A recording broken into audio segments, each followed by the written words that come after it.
Mark's News Headlines. ধর্ষণ ও নিপীড়নের বিরুদ্ধে আবারও উত্তপ্ত শাহবাগের রাজপথ। তারা বলেন, জুলাই গণ অভ্যুত্থানের পর দেশ স্বাধীন বললেও নারীরা স্বাধীন হয়নি। ঢাকা বিশ্ববিদ্যালয়ের সাদা দলের শিক্ষকরা জানান, আইন শৃঙ্খলা পরিস্থিতির অবনতির কারণে দেশজুড়ে নারী নিপীড়ন বেড়েছে। পলাতক প্রধানমন্ত্রী শেখ হাসিনা, সজীব ওয়াজেদ জয়, সাইমা ওয়াজেদ পুতুল, শেখ রেহানা সহ তাদের সংশ্লিষ্ট 124টি ব্যাংক হিসাব অবরুদ্ধ করার নির্দেশ দিয়েছে আদালত। তাদের নামে থাকা স্থাবর সম্পত্তি জব্দের আদেশ।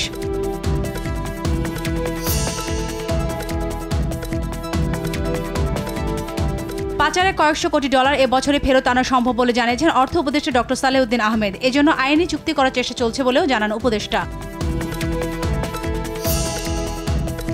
প্রবাসী বাংলাদেশিদের ভোটাধিকার প্রয়োগ নিশ্চিতে এবার প্রক্সিং ভোটিং পদ্ধতি উপায় খুঁজছে নির্বাচন কমিশন। বিগত সময়ে প্রবাসীদের জন্য পোস্টাল ব্যালট পদ্ধতি থাকলেও তাতে একটি ভোটও পড়েনি। অনলাইন ভোটিং পদ্ধতিতেও রয়েছে নানা চ্যালেঞ্জ।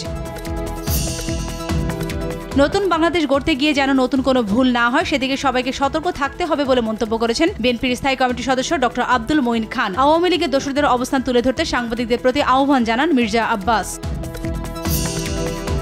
সম্প্রতি ম্যাটস ডিএমএফ ইস্যুতে স্বাস্থ্য মন্ত্রণালয়ের সিদ্ধান্তের প্রতিবাদ সহ 5 দফা দাবিতে কর্মবিরতি পালন করছে দেশের বিভিন্ন মেডিকেল কলেজের ইন্টার্ন চিকিৎসকরা। খুলনা, রংপুর, ময়মনসিংহ ও টাঙ্গাইলে কর্মবিরতি ও বিক্ষোভ পালন করছে ইন্টার্ন চিকিৎসকরা। রাজধানী বনানীতে সড়ক দুর্ঘটনায় নারী পোশাক শ্রমিক নিহতের ঘটনায় জড়িত সন্দেহ ট্রাকটির চালক টিটন ইসলামকে গ্রেপ্তার করেছে গোয়েন্দা পুলিশ। গতকাল রাতে ঢাকা থেকে তাকে গ্রেপ্তার করা হয়।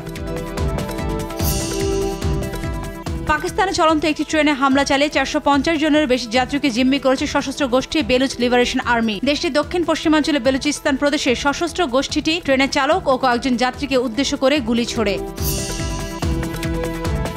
ফিলিপাইনের সাবেক প্রেসিডেন্ট রদ্রিগো দুতার্তেকে গ্রেফতার করেছে দেশটির পুলিশ। এর আগে তার বিরুদ্ধে দেশটির আন্তর্জাতিক অপরাধ আদালতে মানবতা বিরোধী অপরাধের অভিযোগ এনে গ্রেফতারি পরোয়ানা জারি করা হয়। 6 ম্যাচের ওয়ানডে সিরিজ খেলতে শ্রীলঙ্কা যাবে বাংলাদেশ অনূর্ধ্ব-19 ক্রিকেট দল। এক প্রেস বিজ্ঞপ্তির মাধ্যমে সিরিজের সূচি প্রকাশ করেছে শ্রীলঙ্কা ক্রিকেট SLC।